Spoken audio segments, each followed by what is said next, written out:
రీసెంట్‌గా నేను Instagram open చేసి నాన్ వేసన స్టేటస్‌లు చూస్తూ ఉన్నాను. ఇన్‌స్టాగ్రామ్‌లో స్టేటస్‌లు ఉంటాయి కదా! సో, దాంట్లో నేనైతే స్టేటస్‌లు చూస్తూ ఉంటే, ఆయనేమొచ్చేసి హిందీ యూట్యూబర్ అయిన మనోజ్ డే వాళ్ళ ఆవిడ యూట్యూబ్ ఛానెల్‌లో పర్ మంత్‌కి 11,00,000 సంపాదించిందంట. పర్ మంత్‌కి 11,00,000 సంపాదించిందనేసంటే సింపుల్‌గా ఆలోచించండి.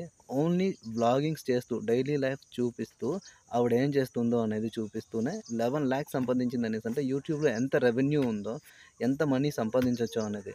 మినిమమ్ సబ్‌స్క్రైబర్స్ ఇంకా వాచ్ టైమింగ్ అని ప్రాపర్‌గా ఉంటే ఖచ్చితంగా మనం కూడా సంపాదించగలమని నాకొక చిన్న ఆలోచనైతే వచ్చింది.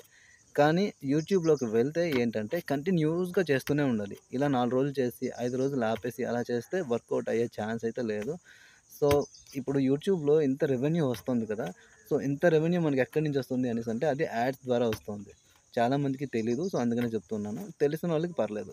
యూట్యూబ్‌లో మనకి యాడ్స్ ద్వారా మనకి రెవెన్యూ అయితే వస్తుంది. సో, ఎంత వాచ్ టైమింగ్ వస్తుందో దానికి బట్టి మనకి రెవెన్యూ అయితే జనరేట్ అవుతుందనమాట. అర్థమైంది కదా! యూట్యూబ్‌లో మనీ అయితే చాలా ఉంది. మనం ఎలా సంపాదించాలనేది మనమే ఆలోచించుకోవాలి.